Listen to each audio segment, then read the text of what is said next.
तो गाइस मैं हूं अंकित और आप देख रहे हैं रेसलिंग फैंस नेटवर्क। शुरू करते हैं गाइस अपनी बातों को। सबसे पहले हम लोग स्मैकडाउन की प्रीव्यू से। तो कल आने वाला है स्मैकडाउन का एक और brand new episode. Season premiere के बाद ये पहला एपिसोड होगा। निक एल्डिस के कंट्रोल में ये पहला एपिसोड होगा प्रॉपर, ऐसा कह सकते हैं हम लोग। तो ऐसे में जो है इस स्मैकडाउन के एपिसोड के लिए क्या क्या कन्फर्म है वो मैं आपको बता देता हूँ। सबसे पहले WWE विमेंस टाइटल का मैच अनाउंस्ड है जो कि निक एल्डिस ने कन्फर्म करा था एंड इसको लोगों ने पहले ही क्रिटिसाइज कर दिया।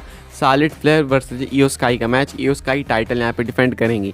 अब काफ़ी सारे लोगों का ऐसा मानना है कि यहाँ पे टाइटल चेंज हो जाएगा। बहुत सारे लोग इस चीज़ को बिलीव कर रहे हैं कि प्रोबेबली आपको टाइटल चेंज देखने को मिल सकता है। सार्लेट जो यहाँ पे नई चैंपियन बनते हुए देखने को मिल सकती है। मुझे नहीं पता टू बी ऑनेस्ट ये चीज़ कितनी पॉसिबल है कितनी नहीं, वो स्मैकडाउन में ही पता चलेगा। लेकिन अभी के हिसाब से काफ़ी सारे लोगों का बिलीव करना है कि जो सार्लेट है वो बन जाएंगी न्यू विमेंस चैंपियन। आगे बढ़ते हैं। जो अगला सेगमेंट WWE ने कंफर्म करा है वो है Santos Escobar versus Montez Ford का। ये वाला मैच आपको देखने को मिलेगा कल के स्मैकडाउन में। एंड देन लोगन पॉल आएंगे head to head Rey Mysterio के। तो ये सारी चीज़ें कंफर्म है। लोगन पॉल का रिटर्न आपको कल देखने को मिलेगा। Rey Mysterio and Logan Paul का मैच शायद कल ही अनाउंस हो जाए क्राउन जूल के लिए। बाकी ये वाला आपको हेड टू हेड कॉन्फ्रंटेशन कल के स्मैकडाउन में देखने को मिल जाएगा। बात रही रोमन रेंस की, रोमन आएंगे या फिर नहीं। देखो रोमन रेंस पहले एडवर्टाइज नहीं थे इस स्मैकडाउन के लिए, तो आई डोंट नो कि रोमन कल आएंगे या फिर नहीं। चांसेस थोड़े कम लग रहे हैं मुझे टू बी ऑनेस्ट। लेकिन अगर रोमन इस स्मैकडाउन में नहीं आएंगे तो इसके बाद एंड उसके बाद वाले में आएंगे, क्योंकि इसके बाद वाला जो है लाइव होगा एंड उसके बाद वाला जो लाइव होगा उसी के बाद टेप हो जाएगा अगला स्मैकडाउन। तो वहाँ पे दोनों में रोमन प्रेजेंट होंगे। लेकिन शायद कल वाला मिस कर सकते हैं। कल वाले पे मुझे थोड़ा डाउट है कि रोमन है या फिर नहीं है। कोई कंफर्मेशन मिलेगी तो मैं आपको शायद रात तक बता दूंगा वीडियो में। आगे बढ़ते हैं, अगली स्टोरी कवर करते हैं जो कि सेन मैकमैन के बेटे को लेकर। अब आपको याद होगा कि रिसेंट WWE की फास्ट 10 वाली इवेंट में आपको सेन मैकमैन के बेटे देखने को मिले होंगे क्राउड के बीच में, जिनका नाम है डेक्लन। एंड इन्होंने कमेंट करा है WWE डेब्यू के ऊपर। सेन मैकमैन को तो हम सब जानते हैं भाई कि WWE के अंदर कैसे मूव्स लगाते हैं, कैसे स्टंट्स करते हैं, उसके लिए उनको लोग काफ़ी पसंद करते हैं। लेकिन बेचारे रेसलमेनिया में आए, उसके बाद इंजर्ड हो गए तुरंत, उसके बाद बेचारे चले गए। तो किस्मत सही चल नहीं रही सेन मैकमैन की। बट क्या सेन मैकमैन के बेटे कभी आ सकते हैं WWE के अंदर? क्या वो कभी ज्वाइन कर सकते हैं, डेब्यू कर सकते हैं? तो डेक्लन ने रिसेंटली एक इंटरव्यू के अंदर इस चीज़ के ऊपर कॉमेंट करा। डेक्लन भाई क्या नाम है, यहाँ पे कहते हैं I am never ruling it out, I would love to get in the ring a couple times, but you have to see if the opportunity presents itself. It's all about the story. We'll see. I think a lot of fans would get behind it if we ended up doing it. I think I would be pretty good at it. You never know. Never ruling an option out. As for now, focusing on football and school and will play it by ear.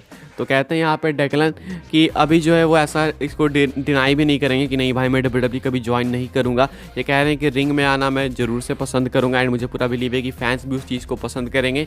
ये सारी चीज़ जो है depend करती है कि opportunity कैसी है मेरे सामने। अभी तो मैं फुटबॉल और स्कूल वगैरह पर ध्यान दे रहा हूँ, लेकिन फॉर श्योर कभी ना कभी मैं इस चीज़ को ट्राई ज़रूर से करना चाहूँगा।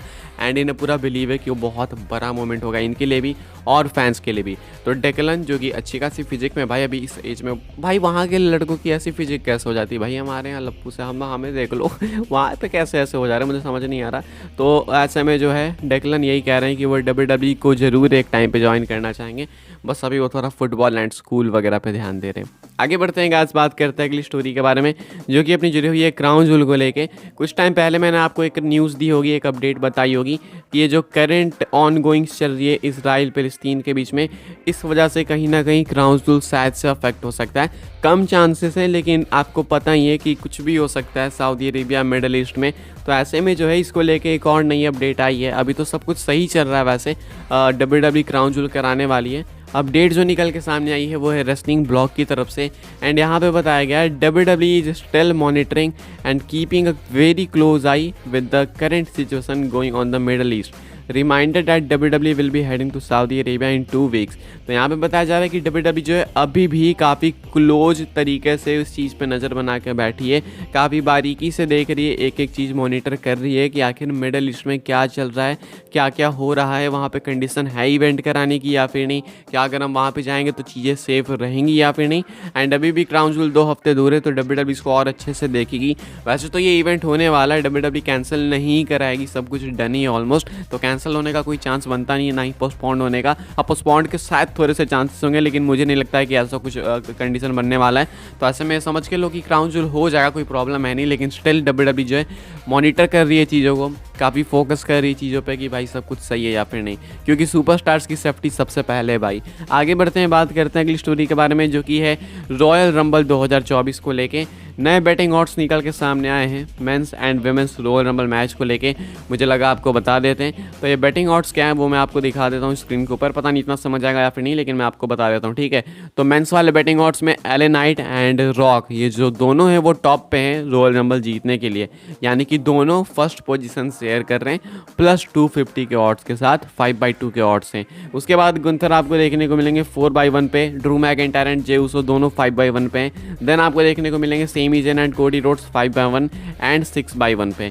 तो यहाँ पे कुछ इस तरीके से ऑड्स है, पहले रॉक एले नाइट टॉप पे हैं, उसके बाद आपको देखने को मिल जाएंगे गुंथर, देन ड्रू मैकिंटायर, जे उसो, उसके बाद Sami Zayn and Cody Rhodes. इसके बाद बात करें women's royal rumble match winner की, तो यहाँ पे टॉप पे जो है वो नाया जैक्स एंड रकील रॉड्रिगेज है, एंड ये दोनों 3/1 के ऑड्स शेयर करती हैं सेम पोजीशन पे। तो एक कितना वियर्ड सा है कि नाया जैक्स और रकील रॉड्रिगेज ये दोनों टॉप पे हैं। इसके बाद जो है आपको देखने को मिल जाएंगी Becky Lynch, Iyo Sky, Rhea Ripley, Bianca Belair, Charlotte Flair and उसके बाद आस्का। तो ये उसके बाद बेली जेड कारगिल भी है। तो ये सारी ऑड्स है men's and women's royal rumble match को लेके, जो कि आप लोग को मैंने बता दी है। ये है कुछ लेटेस्ट अपडेट हुई है, ऑड्स कुछ चेंजेस हुए हैं, तो मुझे लगा कवर करते हैं। आखिरी स्टोरी कवर कर लेते हैं गाइस, जो कि सर्वाइवर सीरीज 2023 को लेके। ऑलरेडी आपको मालूम है कि WWE सर्वाइवर सीरीज को काफ़ी बड़ा करने वाली है, वॉर गेम्स होने वाला है, साथ में एक्स्ट्रा सीट्स ऐड करें, WWE ने स्टेज छोटा कर रहे हैं कि भाई ज़्यादा लोग भर पाएँ एंड क्राउड रिएक्शन ज़्यादा आ पाए। तो अब ऐसे में रैंडी ऑर्टन का रिटर्न होगा या CM पंक का, या फिर दोनों का होगा? क्या कंफ्यूजन है? आप सर लोग कह रहे हैं कि भाई रैंडी ऑर्टन आएगा, पंक नहीं आएगा, पंक आएगा, रैंडी ऑर्टन नहीं आएगा। तो किसके चांसेस ज़्यादा हैं, या फिर दोनों आ सकते हैं? तो देखो दोनों तो आई गेस बहुत ही मुश्किल है कि WWE लाएगी, बट ला भी सकती है, लेकिन मुझे नहीं लगता कि दोनों आएंगे, क्योंकि सामने ही अगला PLE रॉयल रंबल होगा, जो कि रिटर्न्स के लिए ही जाना जाता है। तो दोनों यहाँ पे बुलाने का मुझे नहीं लगता कोई इतना सेंस बनेगा, एक को रॉयल रंबल में ही बुलाना होगा। तो रॉयल रंबल में अगर किसी एक को बुलाना है तो आई गेस वो रैंडी ऑर्टन होंगे तो बेस्ट होगा। जब इतना वेट कर ही लिया है रैंडी ऑर्टन के लिए हमने, तो 2 महीने 3 महीने और कर लेंगे एंड रैंडी ऑर्टन को रॉयल रंबल में बुलाओ। लेकिन CM पंक को जो शिकागो में रिएक्शन मिलेगा वो कहीं पर नहीं मिलेगा, वो उनका होम टाउन है, वहाँ की क्राउड काफ़ी वाइल्ड होती है, काफ़ी हंगरी होती है ऐसे मोमेंट्स के लिए। तो ऐसे में जो अगर CM पंक वहाँ पे आएंगे तो बेस्ट रिएक्शन CM पंक को ही मिलेगा वहाँ पे as compare to Randy Orton. Randy Orton को आप ला सकते हो 50-60 हज़ार लोगों के सामने रॉयल रंबल में, ट्रॉपिकाना फील्ड में, वो भी सोल्ड आउट इवेंट होगा। तो ऐसे मेरे अकॉर्डिंग अगर अगला PLE रॉयल रंबल है तो कोई सेंस नहीं बनता है सर्वाइवर सीरीज में फिर किसी को बुलाने का, दोनों को बुलाने का, किसी को नहीं दोनों को बुलाने का। CM पंक को बुला सकते हो आप सर्वाइवर सीरीज में मोमेंट देने के लिए, and then I guess royal rumble में रैंडी ऑर्टन को बुला सकते हैं ये लोग। तो ये सिर्फ मेरे ओपिनियन सही है, करेंटली काफ़ी कन्फ्यूजन चलिए भाई कोई आएगा, कौन आएगा, कौन नहीं आएगा, दोनों आएंगे, क्या आएंगे। तो ये कुछ मेरे ओपिनियंस थे इसके ऊपर, मैंने आपके साथ शेयर कर दिए। आपके अकॉर्डिंग क्या दोनों को आना चाहिए या फिर किसी एक को और किसी एक को आना चाहिए? तो किसको आना चाहिए? कहीं एंड में पता चले कोई नहीं आया, हम भी लजा गए भाई। फिलहाल इस वीडियो के लिए कुछ अपडेट्स है, वीडियो को लाइक करना, शेयर करना, सब्सक्राइब करना, चैनल को फॉलो करना, मुझे इंस्टाग्राम एंड ट्विटर पे, व्हाट्सएप चैनल ज्वाइन करना, सबकी लिंक्स आपको मिलेगी डिस्क्रिप्शन में। मिलता है नेक्स्ट ऑफर काफ़ी इंटरेस्टिंग वीडियो में।